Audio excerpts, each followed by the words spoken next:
Welcome to another episode of Behind the Gate with Scott and Kate. I'm your host tonight, Scott Waddell, and I'd like to thank our sponsor for tonight's episode number 33, American History, who had a big win this past Saturday evening at Mohawk on North America Cup night. So congratulations to Dale and Mackenzie Spence, and of course his owner, Patrick Hill, right out of New Brunswick here. Lives in Fredericton. So again, we'd like to thank our sponsors, and we got a special guest tonight, and I've been can't wait for this one. And this fella, he's had an illustrious career in the announcer's booth. Everybody knows the voice, and they're certainly going to know him when he pipes up here in just a moment. But we'd like to introduce tonight's guest, and it's certainly a pleasure for me to have this guy on. I've been a big fan for as long as I can remember. And, you know, you gave me an opportunity a couple times to announce a couple races over during Old Home Week, and I thank you for that. It's a true pleasure to welcome Vance Cameron to the podcast tonight. How you doing, Vance? I'm doing very well, Scott, and thanks for having me. I'm looking forward to it. Yeah, no, thanks for coming on. And I know you've got a hectic schedule, and, you know, you certainly have a busy schedule over there at Red Shores. So just wanted to start things off, Vance. You know, a lot of people know a lot about you, but I thought I'd kind of start things off with how you first got introduced to racing way back. Well, let's go way back to the 60s. We lived in a little street in Summerside called West Street. It backed on to the racetrack in Summerside. So on Wednesday nights, back then, Wednesdays was kind of like a half a holiday. If the farmers would come to the city, we would race only on Wednesday nights. And back then, if a young fella couldn't get in unless he was accompanied by an adult. So a fella had to sneak in at the time. So we found a way in to get under the grandstand and onto the tarmac and get associated. If you were a young fella there and you were on your own, if you just kind of behaved yourself, they left you alone too. You were able to stay there and watch the races. So that's that's one of the ways in. And then I had a wonderful grandmother, my mom's mother. She was a big horse fan, and we would go with her and Aunt Mary, we called her. And we just had Aunt Mary pass at 89 years just last week. And so harness racing lost a huge race fan. But those were the starts to it. Like, we lived in West Street, backed onto the track. My grandmother was a huge race fan. Got to go with her, and that's that's the start of it. So how did you, after, as some people may or may not know, there was an announcer before Vance Cameron, Boomer Gallant. So how did you kind of move into that role? Had you done some announcing and stuff before that, Vance? Oh, yes. Well, let me say this. Vance Cameron was there before Boomer Gallant. I did races at Charlottetown in 1979 and 1980. Yeah. In 1980, there was a group by the racetrack from the 4 or 5 gentlemen that owned it at the time. Warren Lutz, if you might remember, or maybe you're a little young, he was a manager over at Brunswick Downs. I did work for Warren. Absolutely destroyed those French gentlemen's names at the time. Just absolutely destroyed them. But Warren had got hired on as a GM over at Charlottetown in 81.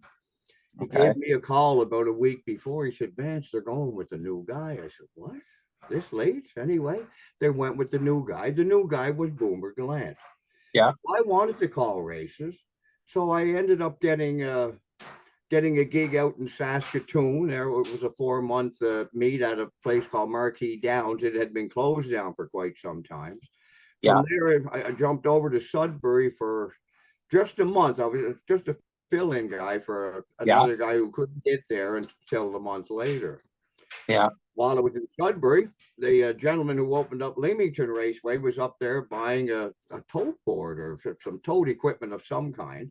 And he had asked the general manager at the time, who was Patrick was his name, and he said, you know, he was looking for employees. So he said, I got an announcer here that's not going to be here much longer. He's just filling in till a guy by the name of Glenn LeDrew was his name. Okay. Yeah.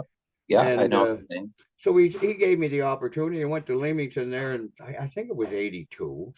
Yeah. While I was in Leamington, there was a little track up the road called Dresden. Yeah, Dresden at the time, in the summertime, raced 4 times a week. It was a hell of a good gig for me. I was twice over at Leamington, 4 times over at Dresden. Yeah. When I was in Dresden the second year, Western Fair came to me and asked me if I was interested in going there. So I spent 14 years in Ontario doing what I wanted to do, because like when Warren Lutz called me, I was just devastated. I just wanted to call races, and that was it. And the only way that was going to happen, I was going to have to leave the Maritimes. And you know, it ended up being great for me. I met my wife in Ontario. I had my 2 children up there. So it was a good gig and a wonderful run for myself. 10 years at Dresden, another 10 over at London, and then we doubled back to the island. Yeah. Yeah. So when you look back on your career, who was that kind of one person that you would say got you to be the announcer that you are today? Well, it was Ed Waters, Scott. That's who he was. Oh, okay. He was the race caller at Summerside and Charlottetown prior to me becoming the race caller. But I go to the racetrack and I just was in awe listening to Ed Waters. To me, he was just absolutely the man. Yeah. And up until, you know, I guess last year I run into him. He's getting some age on him now, but he always came over. He lives in Amherst, Nova Scotia, and he'd always come over and make his way up to the booth. And it was just a thrill every time I had conversations with Ed Waters. I just had so much respect for him and just admired him as a race caller and a person. So you called a number of Gold Cup and Saucers, Vance. Can you name 2 or 3 that kind of stand out that are truly special to you? Well, you know what? Every one of them, Scott, has been. I know it's so hard to pick. I can go back to '98 when Roach McGregor and Bill Robinson were friends, and they brought down Stout and Native Born. Yes, they were both on the Monday night trial. Stout had winning 53-1, new track record. The next heat was the next trial with Native Born in it. So he had got some pretty good fractions. And I remember in my call getting late, you may have just witnessed the shortest track record in the history of the driving park. Well, Native Born, he stops the clock in identical time, 1:53-1, which was equal in the track record that Stout had just done 20 minutes previous. So for me, those trials were super good. But I've had a lot of friends in this business too that, you know, Billy Companion and Scarlet and Gold, when Wally Hennessy went, like Billy Companion and I go back way back. And I run into Billy when I was out there doing that Saskatoon skit, because he was in Calgary at the time. So that was a great feeling for me that, you know, Billy accomplished winning the Gold Cup and Saucer, a race that he had watched for forever as a kid. Now that when I had a friend by the name of Daryl Roberts, Sandals Dexter, he come down here and he went back-to-back cups and saucers. I was delighted to meet up with Daryl again and his daughter at the time. YS Lotus and the French Connection, Rennie Allard and Louis Philippe Wall. Man, when the clock stopped at 1:50-1, that's a pretty good feeling. That was the all-time fastest on the East Coast. Of course, a track record at Charlottetown. Cintra's win a couple of years ago, I actually thought I was going to get my miracle mile of 49-4 or something like that, Scott, because he was putting tremendous fractions up. And Anthony couldn't team him any more than what he was doing. I know. But, you know, it stopped at 1:50-1 again, equaling the record. Yeah. I can go... I looked over some of the past winners, and I'm a Barrio fan. I didn't call him the Maritime Magic Man for nothing, Scott, because he is something else, and he's still something else later in years in life. Like, you want someone to drive one, just phone Joe Barrio, and he'll get you a super drive every time. So I always tease Kelly that he's the kind of the Tom Brady of horse drivers. He doesn't seem to age. No. No, he's still phenomenal Yeah. at his driving skills and his horsemanship. I mean, that's a tremendous family too, Scott. When you talk Oh, about absolutely. Barrios and standardbreds, they're right Yeah. up there, with some of the very best in the game. Yeah. Well, speaking of the best in the game, I think that your production team over there do such an outstanding job, Vance, with your race day program, and so much work that people don't realize that goes into, the scripting and having that flow of consistency that you guys do over there. Just tell listeners, the kind of work that goes into that, and how do you prepare as an announcer for that? Well, I'm very gifted because Lee Drake and Peter McPhee, they set the show up. I They just do. have to land there, read Lee or Peter's script at the time, check Yeah. it over, get ready. I like to be professional. They like to be professional, and there's enough people telling us how much they like the show, so we must be doing something right, Scott. Yeah, exactly. And a question on you've of course seen decades of horse racing here in the Maritimes and drivers that have come and go and groups of drivers. Do you think Vance, this most recent run of drivers in the Maritime, say for the last even 5 to 8 years, is some of the best we've ever seen with, Mark Campbell and Jill Barrio, like you said, and David Dowling now coming into his own, and Corey McPherson. I mean, these guys can go anywhere, Vance, and drive. You're absolutely right, Scott. Like Yeah. maritime and harness racing, they put some spectacular people on the map across the world, and it continues year after year after year. You take a look up there now. Young Brett McDonald has Yeah. island ties. Austin Sorey, another one that can pick him up and put him down with the best of them up there. Yeah. Um, think about the guys who stayed back, even over in St. John. Stevie Mahar, like how great was Steve I Mahar? know. Yeah. My goodness, Francis McIsaac, Joe Hennessy. I mean, Yeah. those were the stepping stones to a Yeah. lot of these guys who went up, like Paul McKenzie. He's won for 10,000 races. Like it's Yeah. Yeah. amazing. But he can I Wally know. Hennessy. Come on, Yeah. Hall of Famer. Just win 5 or 6 there yesterday in Saratoga. Yeah. Like, I know. amazing. Still and getting some years on them too, but they can still get it done.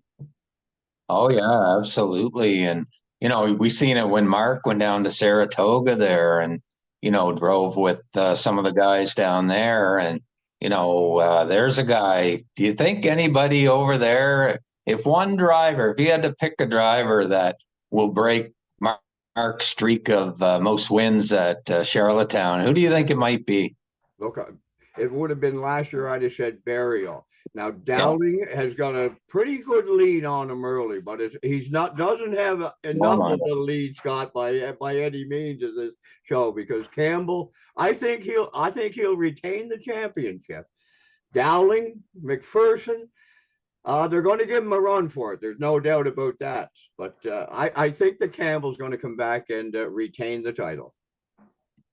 Oh yeah, yeah. I'm on your side there. I think Mark has just been on an incredible streak in the Maritimes, and that guy could go anywhere. And we may see him make a move someday. Who knows? But this past Saturday night, you probably being the big race fan that you are, as well as an announcer, you watch races from away. How about the North America Cup and all the maritime connections, and Anthony Beaton getting the training win on Saturday? Did you take in the action, Vance? And Yeah, what's it say for maritime racing? We talked about it earlier about you know the mark that Maritimers have had on the sport, not only here in Canada, but all over the world. So I mean, it really shined there on Saturday night.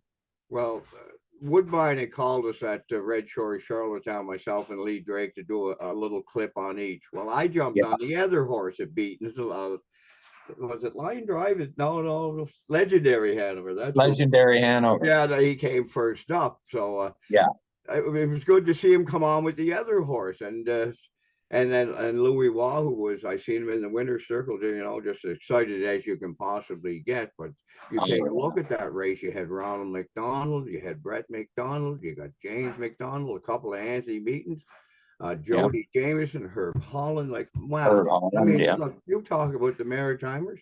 They can go anywhere on that harness racing map and succeed.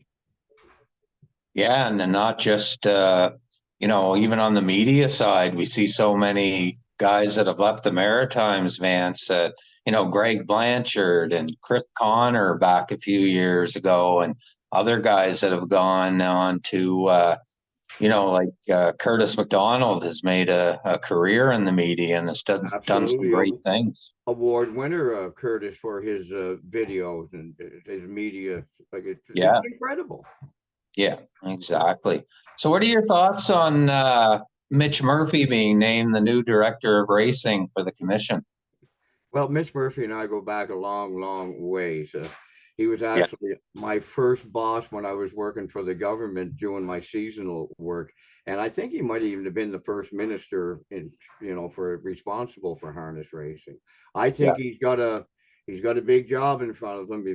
I'm being as personal as I can get and professional as I can get. He's got a big job to do over here.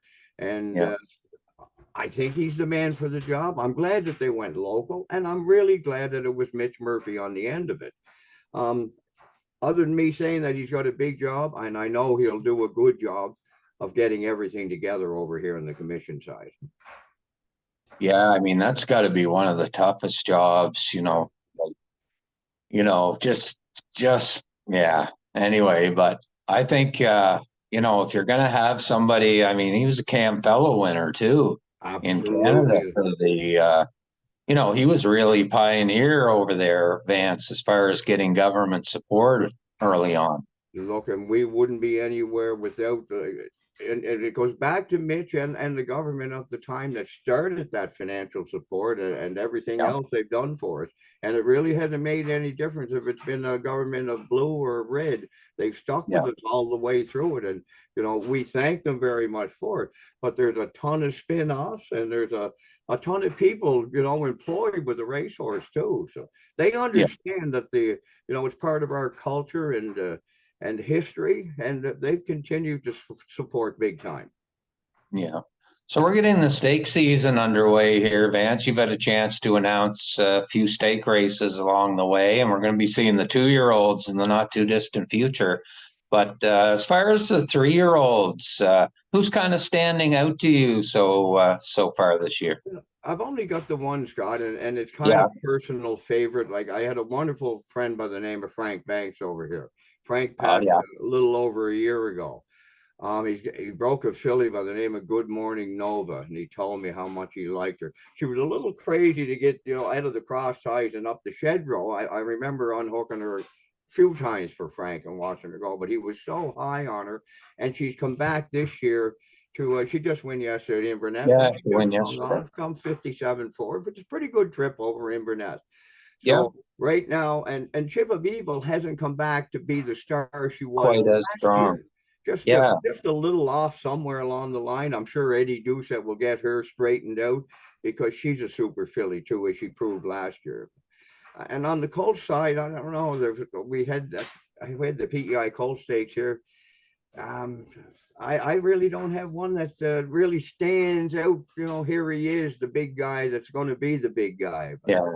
But you know what? There's going to be a ton of them show up here real shortly too. And you're talking at 2-year-olds. Wednesday of this week, we've got some 2-year-olds qualifying at Summerside. Then a week from tonight, we'll be doing the same thing at Charlottetown. So they're ready to go. And the speed of the game for 2-year-olds here in the East Coast has just joined the Pennsylvania or the Ontario Shire Stakes. I know.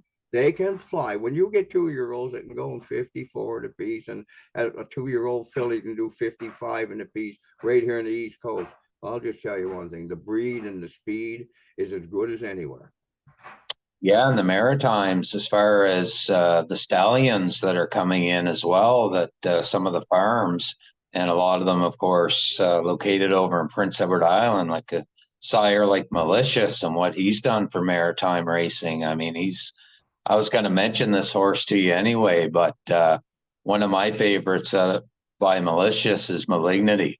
Oh, And of course, he's coming back, Vance, as a 4-year-old, and they've decided to keep him. What are your thoughts on him as far as stepping up into the next class and maybe having to take on the free for all horses? well, it's a big jump for him, It Scott, is. for sure. He's a Yeah. beautiful colt, and like his 2 and 3-year-old seasons were absolutely remarkable. You Yeah. take the next step up to the big boys, then you're going to find out what's going on. I was a little surprised that they kept the colt, to tell you the truth. They have the Yeah. same group has Batter Up Hanover. He's good enough to run around the East Coast to do any of the invitationals, and I don't know how you keep those good horses and be at Truro. Like, you win a couple of heats, and you got to come to the island anyway, because you're not race against you.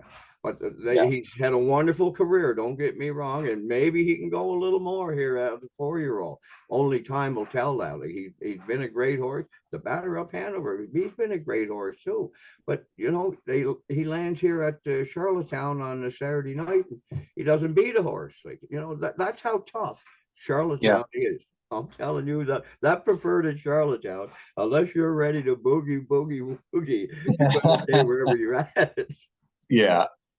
So of course the road started for the Premier's Cup this past weekend with Rollum, and he's so tough right now, Vance. That horse, he's had a couple starts now, and I think you're really starting to see the Rollum. And I know that talking to Mark in a podcast at the first of the year, he liked how he was training back, and of course they're setting their sights on the Gold Cup and Saucer probably again with him. But is next to Twinbee tough enough? Is there some other horses that maybe we haven't even seen yet that some buyers have purchased that might threaten this guy? Well, I don't know if Patrick Hill and Dale and Mackenzie are going to come home with American history, but to see him winning 48 in a piece on Saturday night, does hurt real good. I know there's another horse that was down here, PL Aussie. He winning 50 in a piece there. Richard Moreau has him now for a couple of island owners, but right now I don't see how Roland gets beat.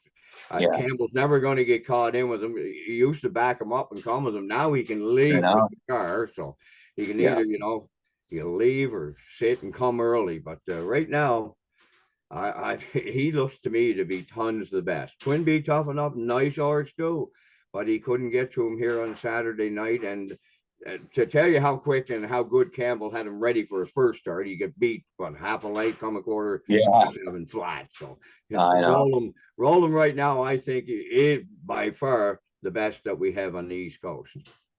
Yeah, definitely. And speaking of competitive, you mentioned the preferred being so competitive and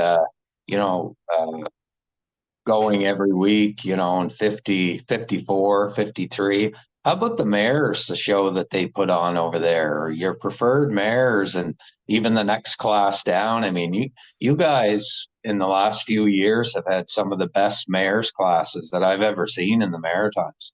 Absolutely, Scott. You look at Dream Fair Zenfire there for about 3 years, like an incredible run, winning 52 and 3, still holds the track record.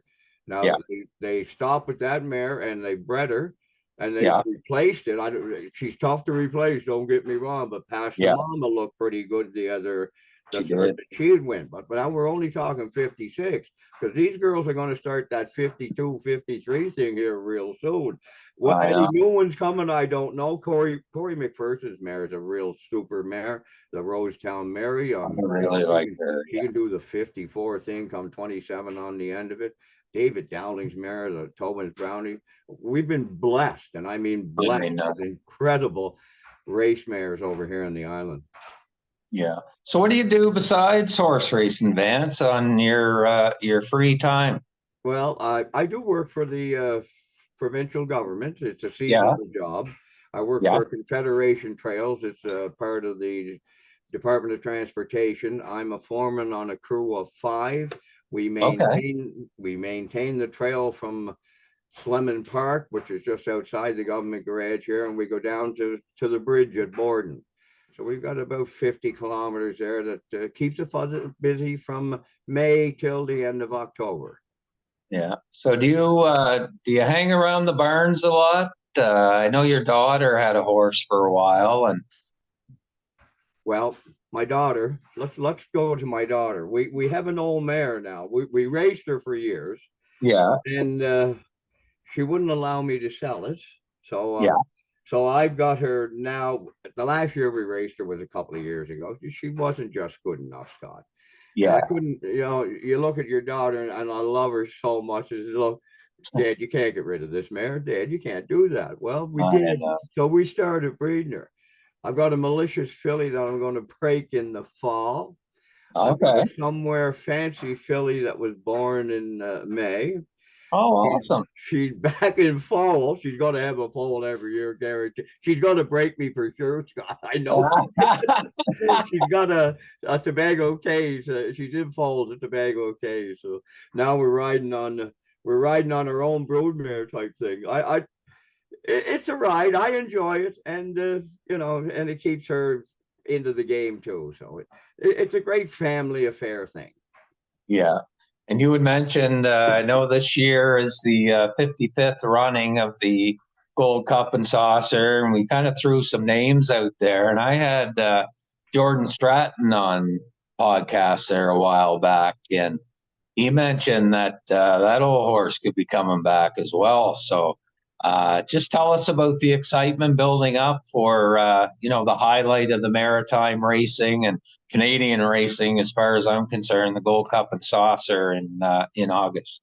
Well, I've tabled it now. It's the greatest Canadian horse race on a half-mile track for age-patient horses, and I don't care who comes through the door. I'm not changing the title of it because that's the way I feel.